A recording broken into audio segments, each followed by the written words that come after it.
mwongeye kwirirwa basangirangendo ba channel zacu nk'uko muzizi.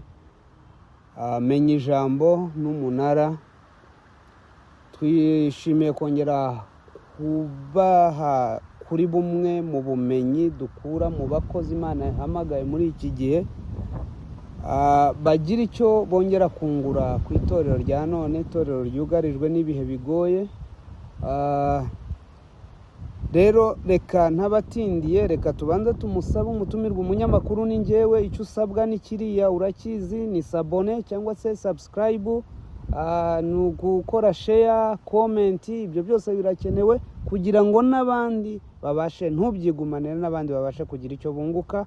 Rero nubwo buryo tugusaba, nibwo bufasha tugusaba kugira ngo buri wese abashe kugerwaho. Reka tubanze twumve umutumirwa wacu agire abanza abibwire. Yesu ashimwe cyane abandeba n'abanteze amatwi. Amazina yanjye ni Dr. Bishop Sakindi Claude, umuyobozi w'itorero rya Restoration of Karomere Pentecostal Ministry, kandi nkaba ndi umwe mu bayobozi ba Menya Ijambo TV, kandi nkaba ndi umwarimu muri Grace International Bible University twigisha ibya Bibiliya. Yesu abaho umugisha. Ukiri aho ngaho nagusaba kugira ngo usenge dutangira. Urakoze mwami Yesu, ukuri mwiza, ukiranuka kandi utunganye. Twongeye gusengera abantu bose batureba n'abatwumva kugira ngo ubaho umugisha. Amagambo tugiye kuvuga abashe gufasha abantu benshi, kandi natwe dushoboye kuba yavuga tuyobowe n'umwuka, ari ubwenge buvuye mu ijuru ku Mana Data wa twese. Duha umugisha, turengere, turwanirire, tunezeze mu izina rya Kristo umwami wacu. Amen. Amen. Murakoze. Rero insanganyamatsiko y'uyu munsi dushaka kuganiraho, turashaka kumenya hagati itandukano riri hagati y'itorero n'idini. Icyo kintu abantu benshi bari mu rujijo. Wadusobanura idini ni iki, itorero ni iki? Ikiroroshye kucyumva, ntabwo gikomeye cyane. Ubusobanuro burasobanutse kandi birumvikana. Ni ukuvuga ngo iyo tuvuze idini tuba tuvuze ikintu kinini cyane cyane, ko idini, iyo tuvuze idini mu isi harimo amadini menshi, n'aya gipagani yitwa amadini. Idini dufite Isilamu, tukagira Catholic, tukagira bita abashinto, ababuda, abaconfucius, abateos. Ayo ni amadini. Abayuda, idini rya kiyuda, ayo ni amadini. Amadini ni ikintu kinini cyane kirimo abantu bahuje ibitekerezo bimwe bitandukanye. Ayo ni amadini. Ashobora kuba asenga Imana yo mu ijuru, basenga n'ikindi kintu, ariko icyo bita idini ni ukuvuga ngo ni icyo ngicyo. Ni abantu, ni ikintu kinini cyane cyagutse kandi gifite ibyo gisenga gihuriyeho. Iryo ni idini. Noneho icyo bita itorero, aho bitandukana nuko itorero ryo rigendanye, itorero icyo bita itorero ubundi mu gihe burayo, mu gihe Yesu yabyise abahamagawe, abatoranijwe bava mu bandi. Ni abantu batoranijwe ubutumwa bwiza. Itorero rigendanye n'igikristo, ryo ni abantu bahamagawe kubw'umugambi runaka bavanywe mu bandi. Icyo bita ekereziya mu Kilatini. Noneho nabyo nyine mu Cyongereza twita church, mu Gifaransa ni eglise, mu Giswahili tukita kanisa. Ni ukuvuga ngo ibyo byose iyo turimo kubisobanura gutyo tuba tuvuga ibigendanye n'itorero. Itorero rigendanye n'ubukristo. Ntabwo Isilamu ari itorero, ntabwo abashinto ari itorero. Ubukristo rero niryo torero, ni abantu bahamagaye bavanywe mu bandi. Mu gihe idini ari imyizerere n'imyizerere y'abantu bafite ikintu bahuriyeho, bahamagarwa nande abo ngabo. Ni ikintu bashobora kugitoranya, ntabwo ari uguhamagarwa. Itorero ryonyine niryo ry'abantu baba bahamagawe. Bahamagarwa nande? Bahamagarwa n'Imana ibavanye mu bandi bantu. None se barabo ntibavuga ko basenga Imana? Bashobora gusenga Imana, bashobora gusenga Nyabingi, ariko bikitwa idini. Kuko nta butumwa bwiza bafite. Ni ukuvuga ngo itorero rigendanye na Christianity, ko ni abantu bahamagaye ijambo idini ubutumwa bwiza buvuga Imana gute? Kuko bariya baravuga Imana, aha bara nabo abo barokore nabo bakavuga Imana, abo bakristo nabo bavuga Imana, bariya abayisilamu nabo bavuga Imana, bariya ba Shintoni nabo bavuga Imana. None itandukaniro ni irihe ry'abo bantu? aha itandukaniro nuko idini ni imyizerere n'imyumvire n'ibitekerezo by'abantu benshi bishyira hamwe bakabihuza, intego yabo icyo gitekerezo cyabo bakagihuza. Ni ukuvuga ngo niba bavuze ngo tugiye gusenga igiti, icyo kintu bagiye gusenga ni abagihuriyeho bose baba bakoze idini, iryo dini ni rikora icyo kintu. Na Christianity ibarwa mu madini y'isi, ariko muri y'imbere iyo tuvuze itorero noneho yo ikaba special nayo, kuko natwe duhuriye ku idini, duhuriye ku myizerere imwe igendanye n'ubukristo, igendanye no kwizera Yesu Kristo. Cyane cyane ko n'uyu munsi idini ryose ryari ritizera Yesu Kristo, umuntu wese utizera Yesu Kristo ntabwo aba ari mu itorero. Kuvuga ngo rero itorero ni Yesu wabibyise, noneho avuga ko azubaka itorero. Itorero rye kandi nirimuhamya, nirimuvuga, nirimwatura. Yesu ntabwo rero yatwise idini, yatwise itorero, ariko mu ruhando rw'isi, mu myumvire y'isi, Christianity ni idini, ariko muri ry'imbere ntabwo ari ni itorero ku ruhande rwa Bibiliya. Mu ruhande rw'amajwi na filozofe y'isi ni idini rya gikristo, ariko iyo tuvuze itorero rirongera rikaba itorero kuko bahamagawe bafite impamvu imwe, ko Yesu yabivuze muri ubwoko bwatoranijwe, niko Petero yakoze. Petero yavuze muri ubwoko bwatoranijwe, muri ibuye, muri amabuye yubatswe. Ni abantu n'itorero ryubatswe ku musingi, ku rufatiro rw'intumwa n'abahanuzi. Iryo ni ryo torero. Itorero ni ukuvuga ngo ryo ni impamvu ritandukana n'ayandi, kuko ayandi yashobora ni imyumvire, ni ibitekerezo, bashobora kuba bavuga Imana bundi buryo, ariko itorero ryo ni Yesu waryubatse. Niryo tandukanye. Umwihariko w'itorero ni Kristo. Ni Kristo. Niyo mpamvu bitwa abakristo. Niyo mpamvu buri dini ryose ryatura ko Yesu ari umwami n'umukiza riba ryemewe kwitwa itorero rya gikristo. Bitandukanye, wenda bamwe bashobora kuba abadive, abandi bakaba abaporoso. Mu gikristo dufitemo ibyo twita sect, ibice. Dufitemo Catholics, dufitemo abaporoso, dufitemo abadivantisi. Ubundi amadini mu gikristo tuvuga abiri, tuvuga abagatolika n'abaporoso. Noneho hari amadini ari hasi ya gatolika nk'abarthodox, bari hasi ya Catholics. Noneho nko munsi y'abaporoso hakabamo abapanekoti, hakabamo abadive, hakabamo ayo n'abari hasi y'abaporoso n'abametodiste n'ababatisite. Abo bose ariko twese mu myumvire Christianity ni itorero, niryo torero. Niryo tandukaniro. Urakoze. Noneho ikindi kibazo kiri aho ngaho, none ni gute iri dini iri dini ni gute ribaho, rivuka bishingiye kuki? Idini idini rivuka rishingiye ku myumvire, ku mitekerezo, bivuka mu buryo bwinshi. Hari amadini ya twita ya gipagani avuka biteye ishingiye ku bari basogokuruza, ku bakurambere bo babishinze, babipanga gutyo, nuko ibintu bitangira gutyo, noneho bagashyiraho gahunda zo kuvuga ngo tuzareme gutya. Ariko kenshi idini ritangirwa n'umuntu umwe. Noneho bivuze ngo na biriya tubandwa mu mico yacu, haba mu kubandwa naryo ni idini. Naryo ni idini. Ni idini rya Ngombe, ni amadini, idini rya gakondo, za Rubare, ni idini rya gakondo. Ayo ni amadini ya gakondo. Ayo ni amadini ya gakondo. Noneho iri torero garyo ntabwo ari iry'umuntu, ntabwo ari iry'umuntu, niyo mpamvu Yesu yavuze nziyubakira itorero, nta muntu urifitemo uruhare. Nziyubakira itorero n'amarembo y'ikuzimu ntazarishobora. Aya madini yose yonde tuvuge nka Isilamu, dufite umuntu waritangiye witwa Muhammad muri 610. Ababuza dufite abaritangiye naho baritangiriye, abashinto bafite abaritangiye, ariko ubukristo bwo bwatangiwe n'Imana. Yohereje umwana wayo, yohereza umwuka wera. Imana irabihamya neza igihe Yesu yabatizwaga. Ibyo byose ni ibimenyetso by'itorero ryavuzwe mbere mu itangiriro, mbese ryo rifite ibyanditswe kandi bisobanutse. None se ko twitana ba mwana hagati y'abo ba Isilamu n'abo ba Kristo, bakumva ko bariya nibo bari mu kuri, Kristo ni intumwa, ni intumwa kimwe nuko Muhammad ari intumwa, Kristo niwe ntumwa niwe ya nyuma, niwe Abasilamu niko bavuga.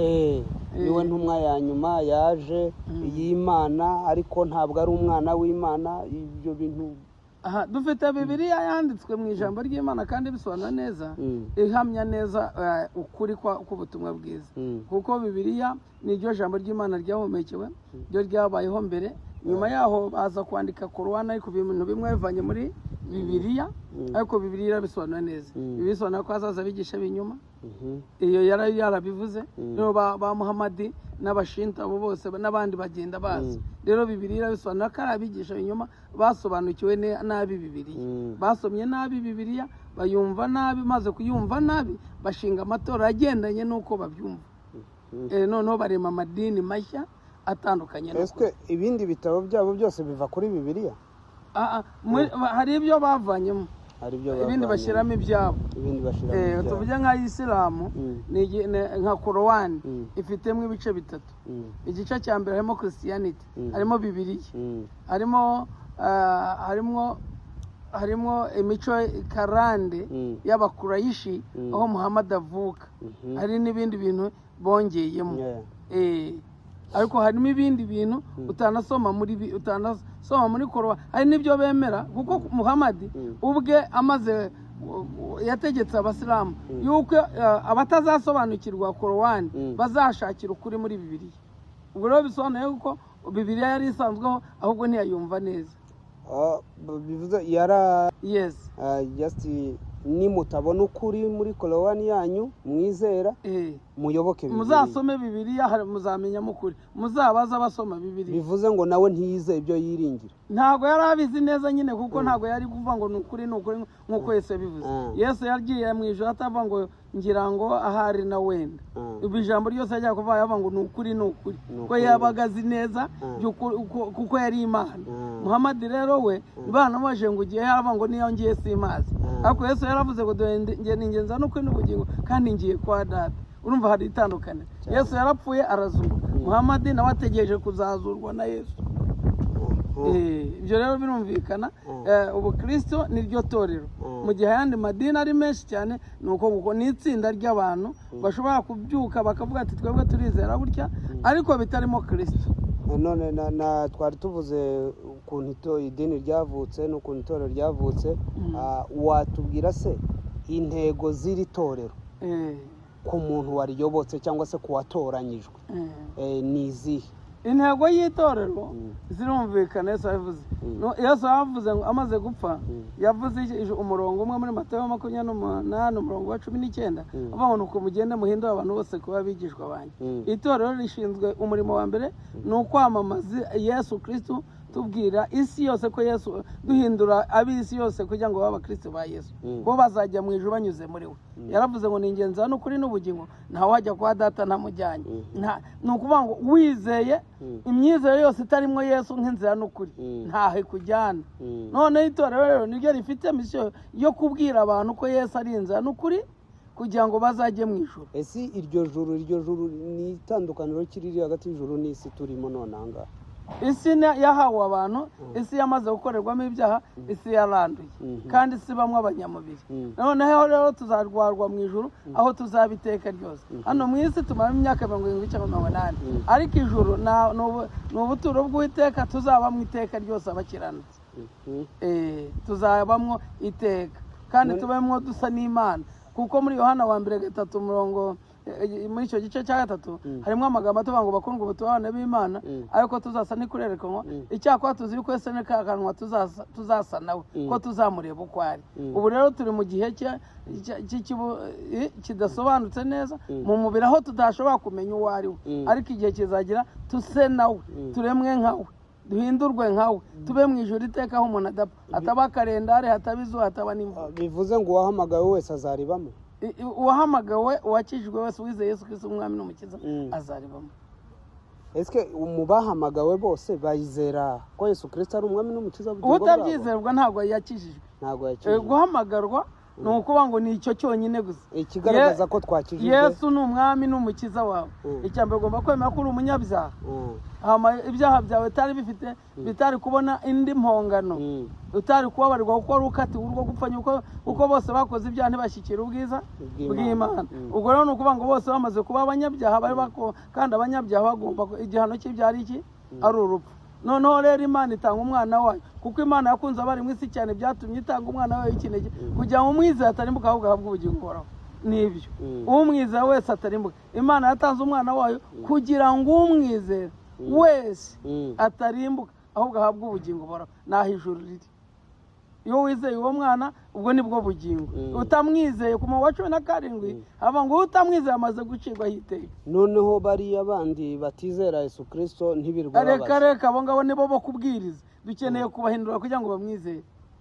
Itorero ni uwo murimo rifite wo guhindura bariya abasiramu, ababuza, abashinto, abasenga nyabingi, abasenga barangi, abasenga ibindi bintu bose kubahindura kugira ngo bamwizeye babone baba bakandida b'ubugingo buhoraho. None twebwe nkatwe abahamagawe, abakristo, abakijijwe, eske uwo mutwaro turawufite? Kutahugira nyine dukeneye kwigishwa n'ibyo bituzanya.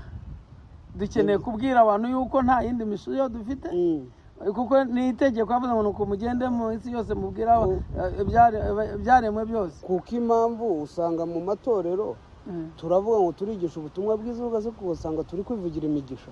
Ibyo ngibyo ni intege nke.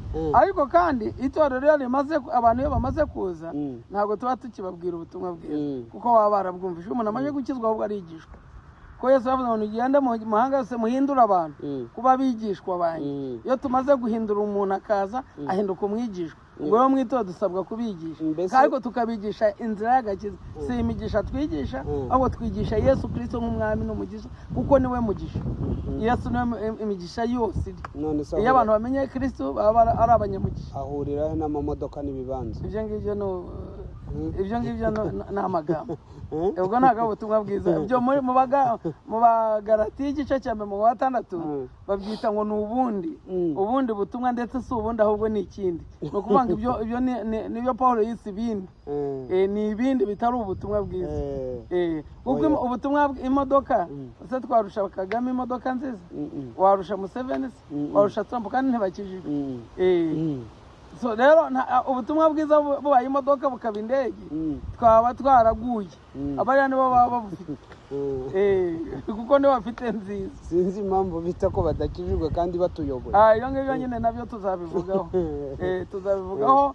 Icyo gitekerezo nacyo rimwe tuzakizane kuri televiziyo zacu tugisobanura. Icyo nacyo tuzakizana ari tupi. Sawa, murakoze kubw'ubusobanuro bwiza mutanze. Ubusobanuro bwiza, ndibwira ko benshi bavuye mu rujijo, benshi hari icyo bumvisha, hari icyo bakurikiranye. Rero ndashima kuri buri wese waduhaye umwanya we. Turashimira buri wese wigomwe ibyo yari arimo akora kugira ngo abashe gukurikirana. Nkomeza kubibutsa ka kagambo ni sabone cyangwa se subscribe na share na comment. Nibyo ubundi ubutumwa bwiza bukabasha kugera kuri benshi, kugira ngo ujye uhora ukurikirana ubutumwa bwiza.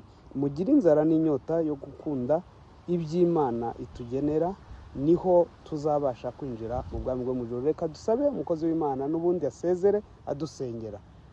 Mu gusezera rero nifuje ko nabasobanurira ko mu ncamake mu isi harimo amadini menshi, ariko ari mu itorero rimwe.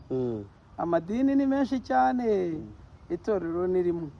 Itorero ni abantu bizeye Yesu umwami n'umukiza, bahamagawe bavanywe mu bandi benshi. Itorero ntirigira ubwoko, ntirigira abantu runaka. Nicyo bavuze. Hari umugabo wagize iryo yerekwa, kuko mbere Yesu ava mu isi itorero ryitwaga abizera. Abizera b'Ikorina, abizera bahana. Nuko bigeze mu myaka igera muri 200, hari umugabo Tasiyane yaje gusobanura ko avuga yuko itorero, kwa yuko amadini yarari icyo gihe, buri dini ryabaga rishingiye ku bwoko runaka, abantu runaka. Niba ari Abanyarwanda bakafite idini ryabo, Abayuda bakagira iryabo, Abanyankwe bakagira iryabo, Abagande bakagira iryabo. Noneho asanga nanone itorero barifashe nk'umuryango w'Abayuda, nka kaburanshi kamwe ko mu Bayuda. Arangije aravuga ngo no, itorero ntabwo ari rishingiye ku bwoko runaka, akarere cyangwa igihugu. Itorero ni universal. Niho yaje kuvuga ngo the church is a universal. Catholic church. Catholic church, icyo uvuga ngo Catholic ni isi yose, universal. Then ecclesia ni itorero. Noneho iyo bavuze Kiliziya Gatolika bavuze itorero ry'isi yose. Ni izina ryari ryiza cyane bitewe n'umugabo witwa Tasiyane wabizanye, agira igitekerezo kugira ngo atandukanye itorero n'andi madini. Kwa yandi madini nk'ubu tuvuze Ubugatolika, ubona Ubusilamu, ubona ko ari Abasaudi Arabia n'Abarabu bo kwa Muhammad bafite akarere n'agace. Baracyanavuga Icyarabu, baracyambara nk'Abarabu, baracyavuga nk'Abarabu, n'imigenzo y'Abarabu niyo bakurikiza. Ariko Ubukristo ntabwo ari Abayuda, ntabwo ari Abisiraheli, n'isi yose abizeye Kristo umwami wacu wo ku isi yose aho bari. Ibyo rero ntabwo duhindura abantu kuba Abayuda, duhindura abantu kuba Abakristo. Itorero ni Ubukristo bwubatswe na Yesu Kristo, butandukanye n'ayandi madini, ko amadini agira origini y'abantu runaka, ariko itorero uwo waritangiye ni Yesu Kristo we ubwe wenyine, kandi we rishingiyeho. Murakoze. Yesu Kristo abaha umugisha. Twagusaba gusenga. Asante Yesu Kristo kwa sababu ya haya maneno ambayo tumeyasikiliza. Bariki hawa watu wote ambao wameyasikiliza. Wanenepeshe katika kiroho na wabariki kwa kila njia. Katika jina la Yesu Kristo wa Nazareti ninaombea ili wabariki, wawezeshe kuelewa na kufahamu maana ya kanisa. Katika jina la Yesu Kristo naomba kushukuru. Amen. Amen. Amen. Murakoze cyane. God bless you.